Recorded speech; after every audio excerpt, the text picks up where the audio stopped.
Hakeem Jeffries was going to join us here, and then there was a bunch of scampering, and I saw an American flag whisked in the wind as people ran in and out of a room because things are happening in the country slightly larger than the Knicks winning the Cup. And so we will get to Hakeem Jeffries here, hopefully, in a second. But before we do that, a number of things here that we have not gotten to, including the Boost Mobile boldest take that I will say has been inconsistent, okay? That's the greatest praise I will give it. A broken record. It has been inconsistent. Look, that's the highest praise I'm giving the Boost Mobile boldest record. take. Please stop introducing it this way. 305-486-GOTS is the telephone number. I want the audience to get better at these calls. But we all disagree with you. We think they've been just fine. Yes. Damn right. Damn near good, I'd say. Yeah, this is great. A great segment and a great partner, Boost. It's the Boost Mobile boldest take, and it's presented by Boost Mobile, the newest 5G network in the country. Brunch is just an excuse to drink alcohol with your eggs. Zaslow looks like a skeleton wrapped in masking tape. John Cena's working with a hair system, right? Limited fake Joe Zagacki going on a Le Batard rant about Notre Dame not making the CFP. Hey, Notre Dame! More like Notre Lame! Every time Tony says, I got a guy, I picture Eugenio Suarez from the Seattle Mariners. Catholics versus convicts, more like hypocrites versus convicts. I think the reason Mike Ryan wanted Miami into the playoffs over Notre Dame is because Miami won the head-to-head matchup over Notre Dame. Jonathan Zaslow looks like the guy who tried skateboarding at 13, tore his hamstring, and never rode again, only to be found at the local park every weekend, tapping up the youngins, reliving the good old days. Jared Goff looks like the adult version of the kid in your neighborhood who always had a Kool-Aid mustache and would snitch on you every time to his mom, and his mom is Jackie McMullen.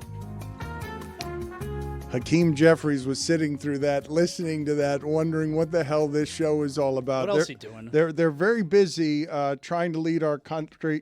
He's been proudly representing New York's 8th congressional district since 2013. So I believe last night is his greatest sports moment in all of New York time. Correct? Like look at him smiling. Are you busy planning the parade?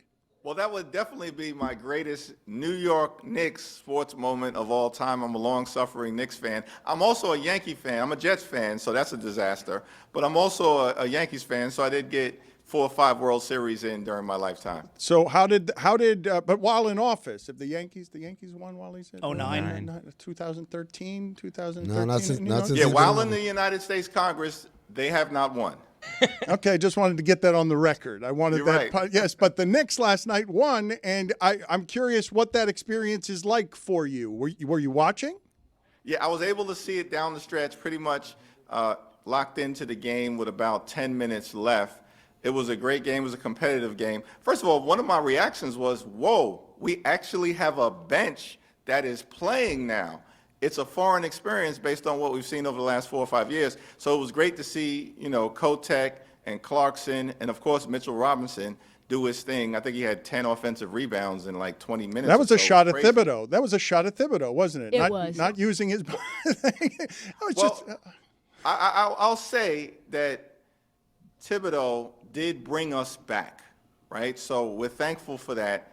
And he had a great run, but there was an open question as to why are we only playing 5, 6 people down the stretch. Same thing happens at the end of the season. They burn out, they get injured, and we get overwhelmed. So, it's interesting. The Mike Brown experiment, so far so good.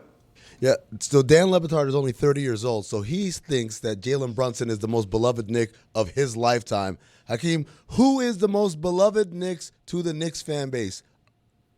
Well, listen, I think Bernard King always has a special place in my heart, but if I would go like top 5 Knicks during my lifetime, of course, I never really saw Walt Clyde Frazier play. Of course, experienced him as an announcer, but he brought us 2 championships, so he's got to be right at the top of the list. Earl Monroe, of course, the original Pearl, was great and was wonderful. I think he was part of that second championship. Bernard King did his thing. I think Larry Bird at some point called him Superman or something like Superman. I mean, when Larry Bird says that type of complimentary thing about a Knick or any player, Bernard King, of course, from Brooklyn, was great. But Jalen Brunson clearly has emerged as the type of player who's both skilled and he's got that New York grit that the fans have fallen I want in him to rank them, though. I want you to pick number one. If I pin you down and say the most beloved, you're 55 years old, the most beloved Knick of your lifetime is blank. Bernard King. It's a good choice. Do you want them to put up a banner for the in-season tournament? Well, no, I don't think we should put up a banner. I don't want to go that far. But this was a strong step in the right direction. One name that I did omit, but I omitted him for a reason. I think the Patrick Ewing was a great Knick, clearly top 5 of all time.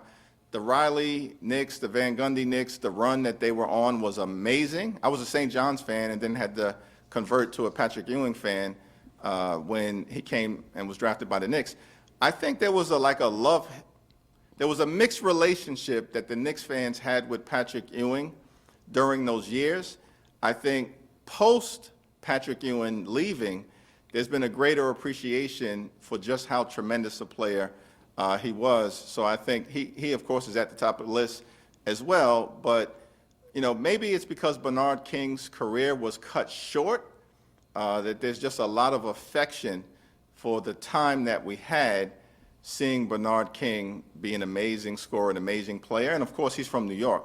So that's the thing that you're throwing in there that would make the argument more complicated, because I do believe Jalen Brunson is the most beloved Knick I've seen, and it's at least in part because he won more than Bernard King. Like he promises to win more. Bernard King would score on everybody, but you never thought they actually had a championship chance. Yeah, I think that's about right. But I think if Jalen Brunson can actually deliver a championship to the Knicks, which I think they have a good shot at. They clearly, I think, are favorites to win the East. I mean, Detroit may be too young. It'll be an epic battle to see us play them. But if he delivers a championship, he may be one of the most beloved players in New York modern sports history, because we all know the city has a love affair with the Knicks. There's nothing better in the city than when the Knicks are good and on a run. We'll get to the real world in a second, but I heard you have some thoughts on Notre Dame not getting in and Miami getting in instead. Yeah, well, my thing is I understand the choice that was made because of the head-to-head dynamics, but I think the ACC messed up, y'all, because who could really understand? A mathematician can't understand that tiebreaker for the second seed. It was crazy.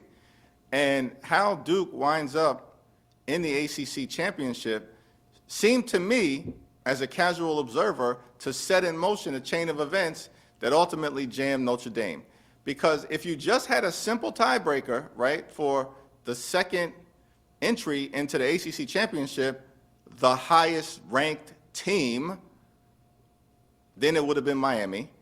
And then either one of two things would have happened. Either Virginia would have won, and I was rooting for Virginia, but Virginia would have won, and they would have represented the ACC, and we wouldn't have had a second school necessarily make it in from, I guess it's called the Group of Five.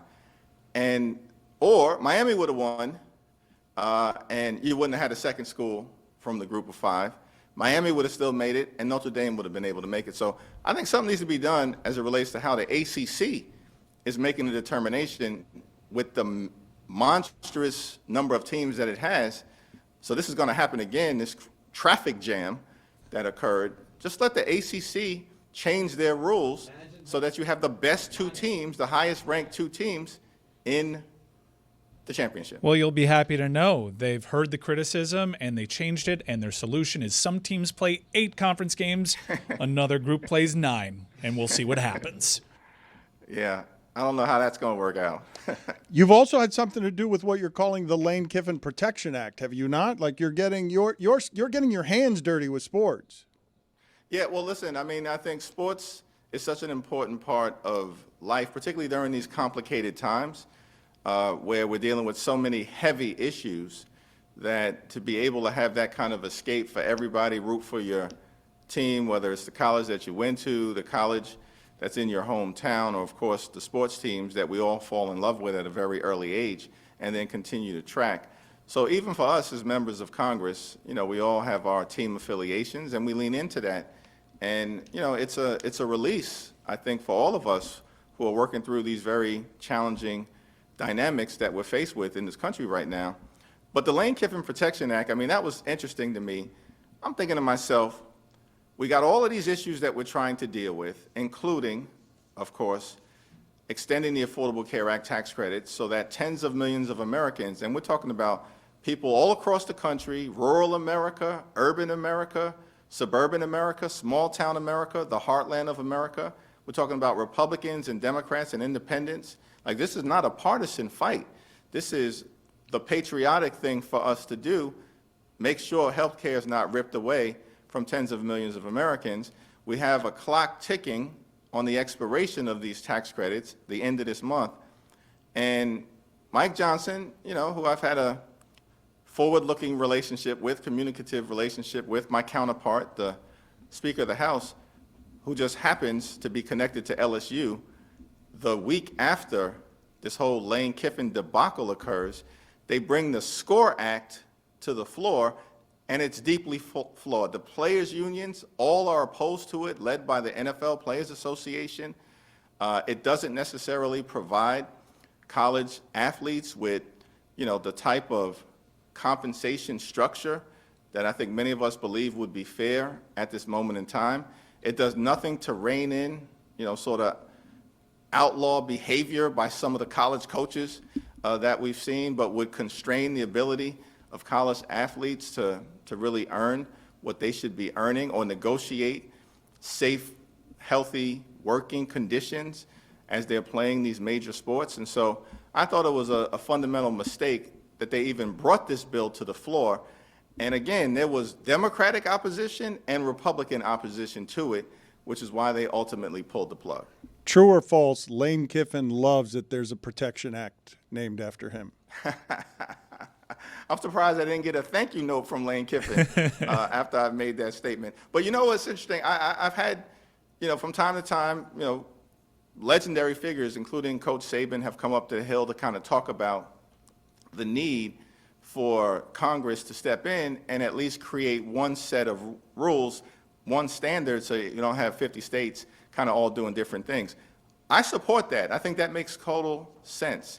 But at the same period of time, it's got to be done in a way that is consistent with our values and doesn't allow a handful of major conferences or major schools within those conferences to run over everyone else, and that was sort of our problem. It's clear, look, we can't have a situation where, things are left totally unregulated, and that leads to the Pony Express situation, which was out of control.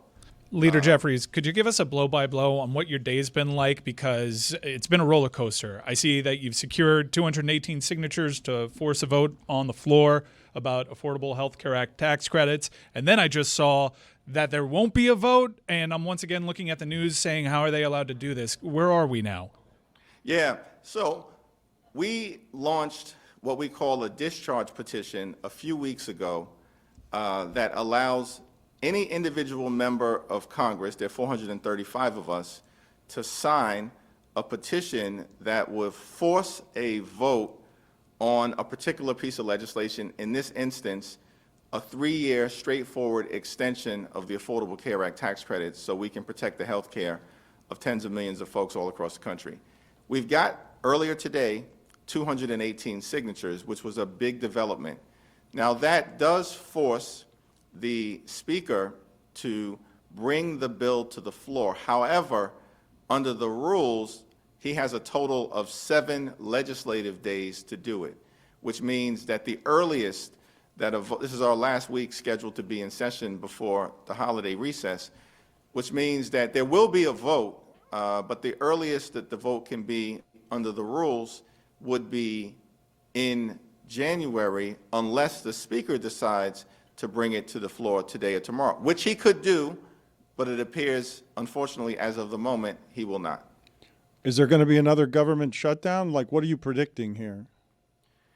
Yeah, well, listen, I think what's in front of us now is to try to extend the Affordable Care Act tax credits because we know they expire by the end of December 31st. And listen, we have a broken healthcare system. There's a lot more that needs to be done to address it. This is the wealthiest country in the history of the world.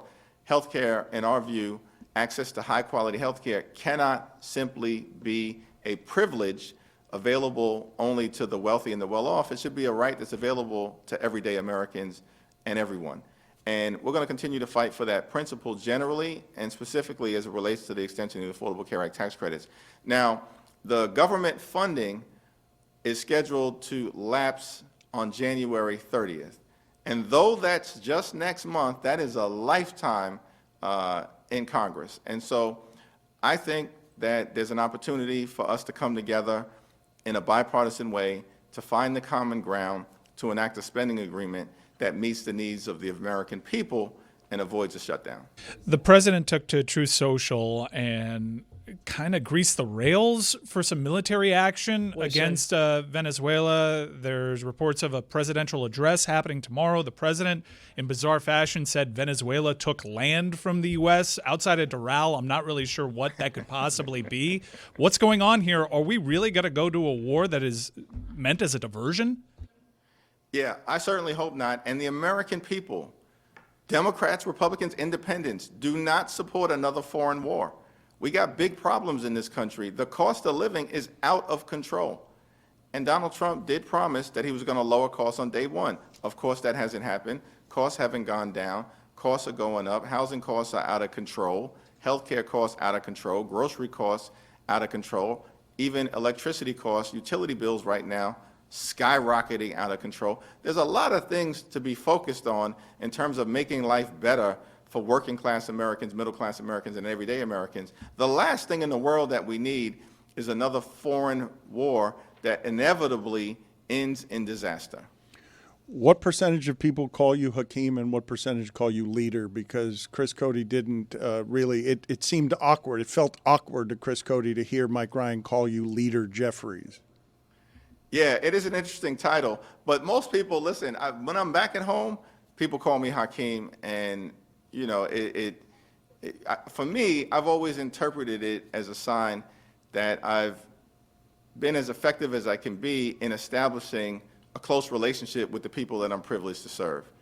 And, you know, it's something that we'll continue to lean into. You know, in the House, we kind of view the institution based on what the framers set forth as the institution closest to the American people. It's the reason why we have these 2-year terms.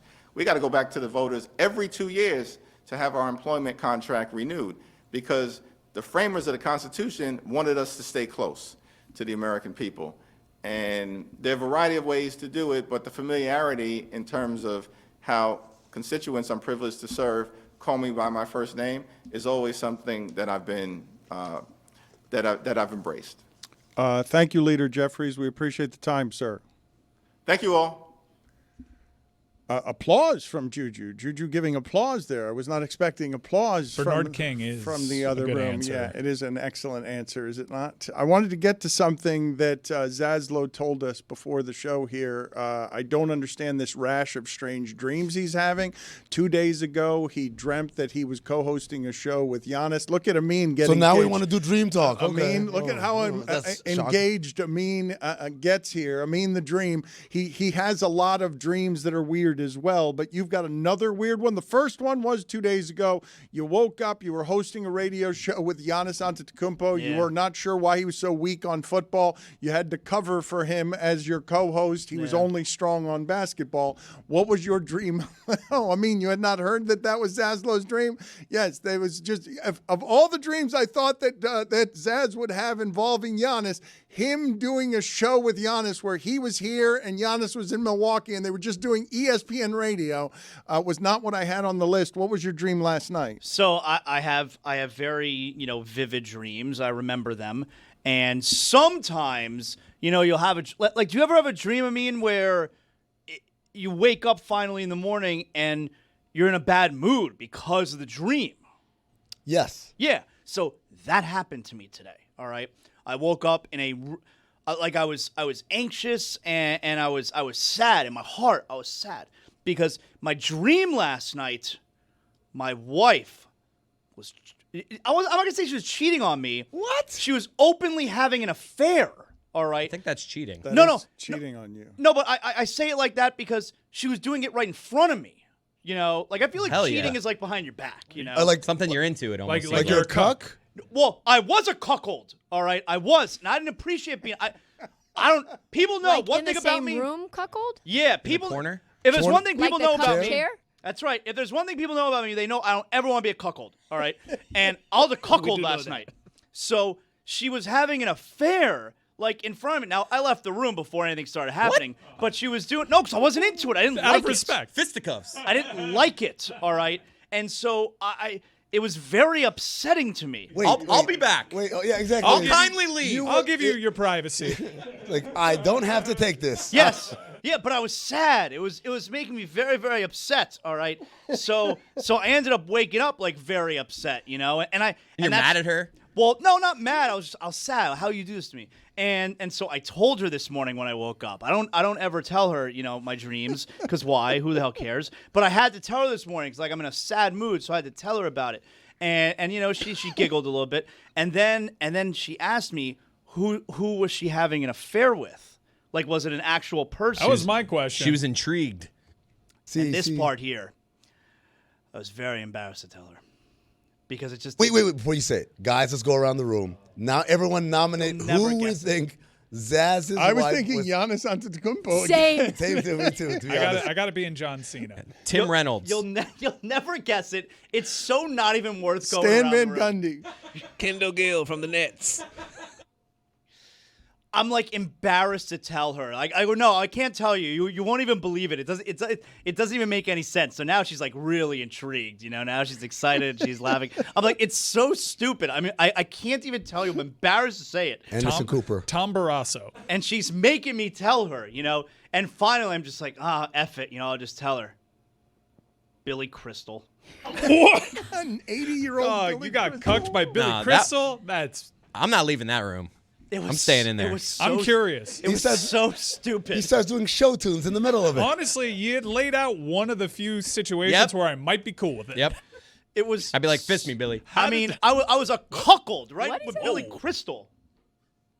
Fist me? That is the appropriate response there. If you don't have any context for You're gonna what it regret is having that that Mike isolated. was doing. Zaslow, I have a number of follow-up questions. So Who else is in the club? you're in the room. You're in, what is it? Is it your bedroom? It was a bedroom that had two different beds. I was in I like one your bed. style. I A love sex Lucy. bed and a And sleep they bed. were in the other bed. And before I left the room, like I took the sheets. I'm like, I'm not staying in this room. And I went to another room. So many questions. Two single beds or two? I don't know. I didn't got 'em bring as out queens. tape Two measures, master all right? beds Like a because hotel. that's how Yeah. Billy Crystal does it. Two master beds or two single beds? I think they were definitely bigger than single. Like a queen, I'd say. Yeah. Okay, but you don't recognize the room. I don't. Are they dressed? Are they dressed? I was like not looking. I didn't like it, you know? They were in the bed. So Billy Crystal's in the bed. Is he wearing shoes, socks? Is it like how far? I wasn't looking. I was like, I don't like this. Is all he right? doing his Muhammad Ali impression? Or Sammy Davis Jr.? Talking about Joe DiMaggio and the Yankees. It was mostly just my wife. She was like throwing it in front of my face, and she knows I don't ever want to be a cuckold. Well, She you knows left- that. How does she know that? You've told her that? Well, I If mean, there's she just one knows. thing that people know You gotta about. cover It's all the number one. Everyone knows You that. got to cover all your bases. It's usually implied. Everyone knows that. If there's one thing that people know about Zaslow, it's that he doesn't want to. Don't make me a cuckold. It's- Top of the LinkedIn profile. It's true. I was at NBA Cup and people were asking, "How's Zaslow?" He's People fine. I always was like, say "So is he still not a cuckold?" Like, yeah, well, apparently not. You walk out of the room disgusted. I You take the sheets. Leaving is a wild move. I took the sheets with me. Well, he doesn't want to be a cuckold. If he leaves, he's not a cuckold, right? If he You leaves, just say, hey, stop that. And like I felt like I felt bad. I was upset.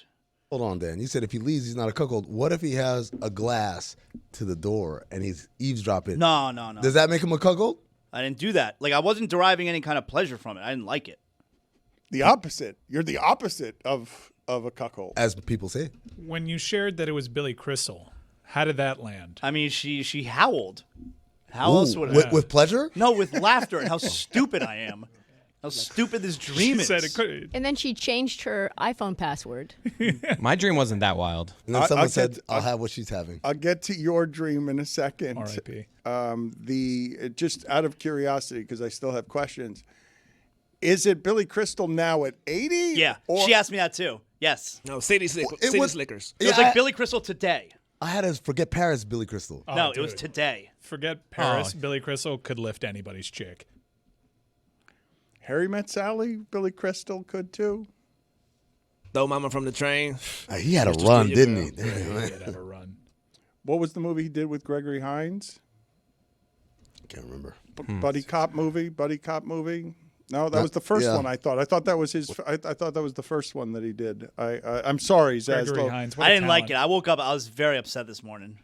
I'm sorry that all that happened to you. You're usually Running scared. our resident. Thank you, our resident leader in weird dreams. But Chris, you keep wanting to tell us about your weird. Well, everyone's dreams? saying that they had weird dreams. The night of before the Highlight Championship last Friday, we played. The night before, I had a dream that Unda and I won a pickleball tournament.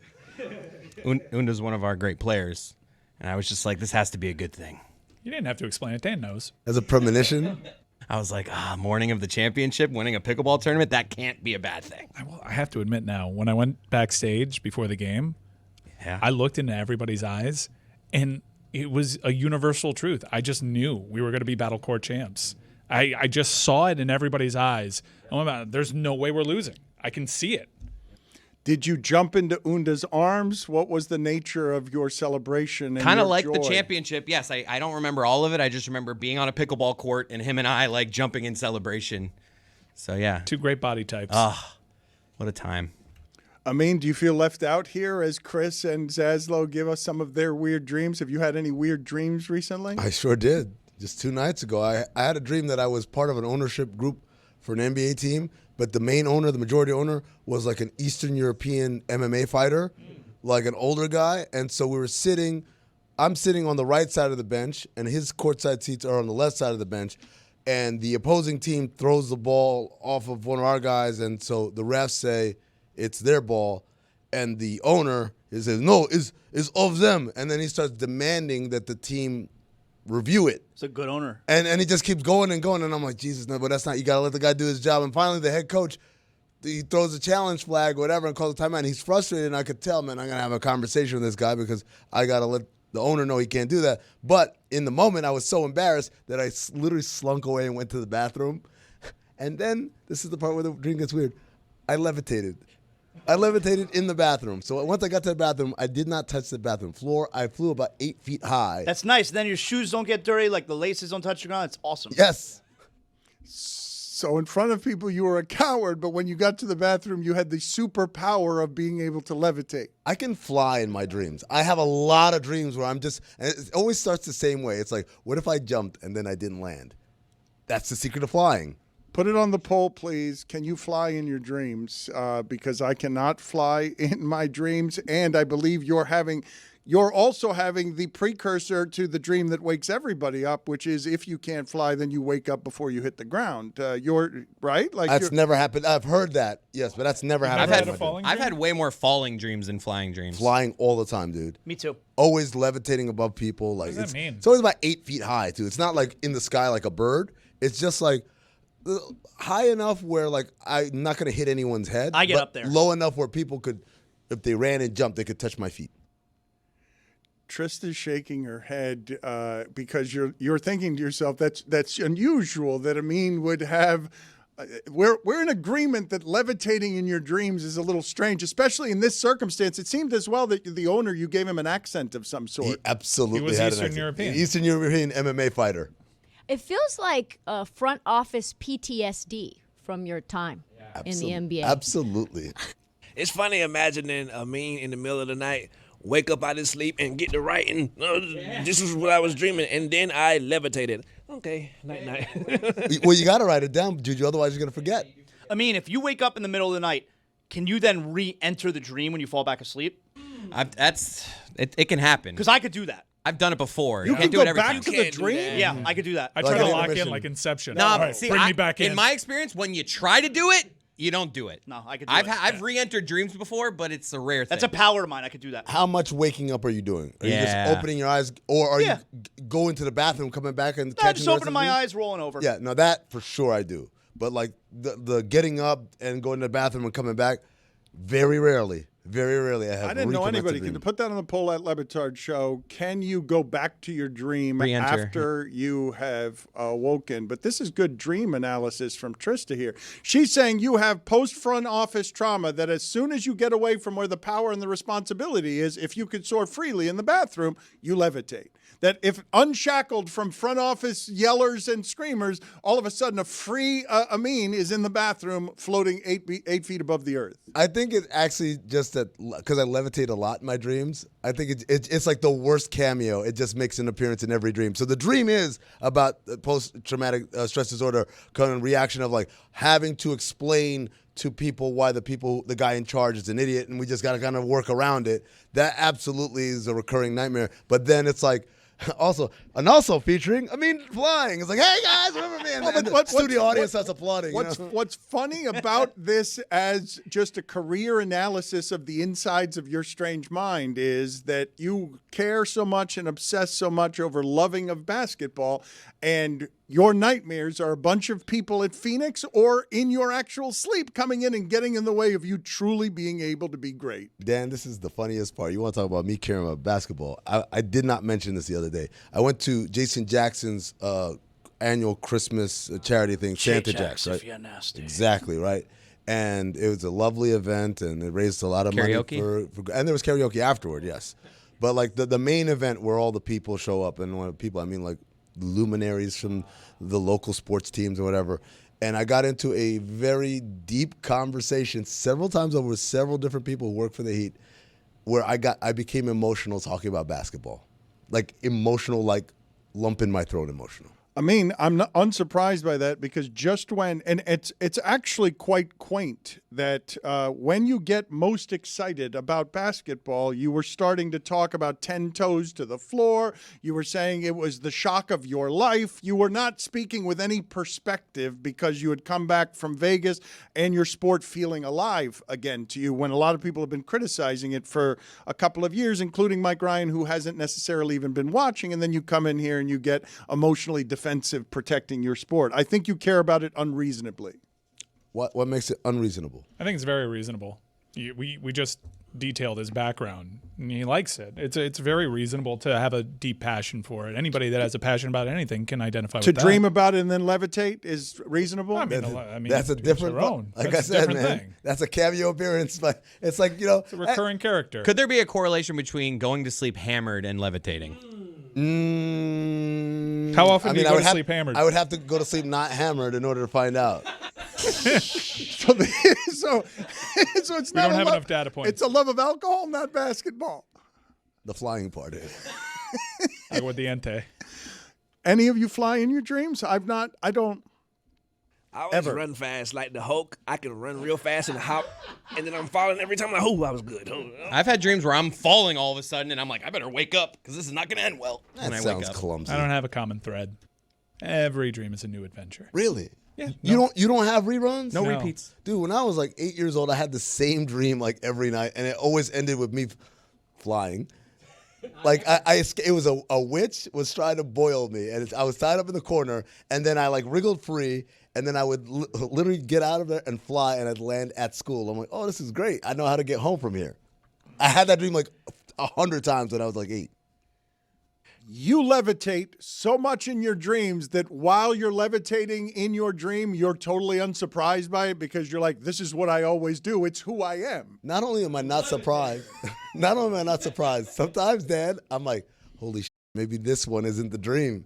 Maybe it's finally happening. It's been a premonition this whole time. Because sometimes they feel, dreams sometimes feel very real and very visceral. I know. I would like this morning for me. And so all of these very real, very plausible things are happening to you. You're like, oh my God, like, okay, this is real. And then I'm flying. I'm like, wait a sec, I can't fly. I'm like, or maybe I can because this isn't a dream. This is reality. And then I wake up like, eh.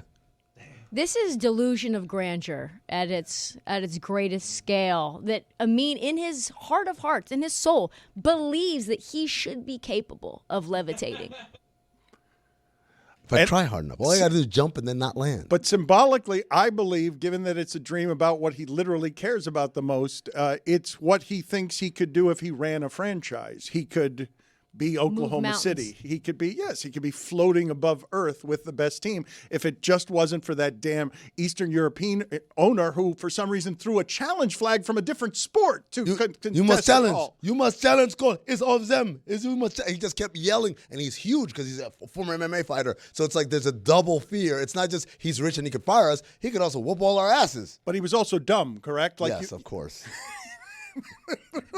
But he's incompetent, and you're better at your job than he is, and he's holding you back. And I felt for the coach. The coach was so frustrated, pissed off. But I'm like, I'll handle it. Don't worry. And then I went to the bathroom. Who is the coach that you felt the worst for in your career? In real life? Yeah. Oh. Wow, that's a great question. I don't know if we have enough time. Speaking of dreams and crying and emotional about basketball, I did have that moment as well when Alicia Gray from the Atlanta Dream won the three-point contest and the skills contest. I shared with one. There you have it. What's the verb? Shedded. I think it's a ghetto. Ghetto. Woman of faith. It's the holiday season, and it is the 50th anniversary of Miller Lite, which means a lot of my favorite memories start the same way. I bring out a cornucopia of beautiful white Miller Lite cans, and I spread that holiday cheer. Miller Lite, holiday season. You crack open a Miller Lite, you look around, you look at your friends, you look at your family. You take that first sip, and you know you made the right call. Miller Lite just fits. It's taste that you know you can depend on. Brewed for flavor with simple ingredients like malted barley, rich balanced toffee notes, and that iconic golden color. Almost festive in a way. And at 96 calories and 3.2 carbs per 12 ounces, it lets you enjoy the season without weighing you down. The original light beer since 1975 and still hitting different 50 years later. The best holiday beers are the ones you don't expect. Miller Lite, great taste, 96 calories. Go to MillerLite.com/Dan to find delivery options near you, or you can pick up some Miller Lite pretty much anywhere they sell beer. 'Tis Miller time.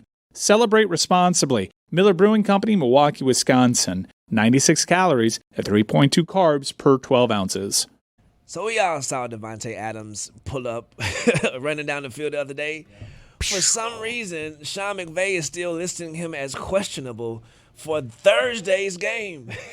I just want to say, Sean McVay, boy, stop, boy. Like, we see what's happening. Rule my boy out. The playoffs are happening in fantasy football right now. Allow us to put him on the IR. You don't think it's a Greg Cody, you never know situation? It is a never. It's not that. We do know. We know for sure. You don't want to give any kind of edge to the opposition there, Juju. In this case, it's the Seahawks. Leave them wondering if Devontae Adams is going to play. Yes, sir. And Zaz, I got a question for you. Yeah.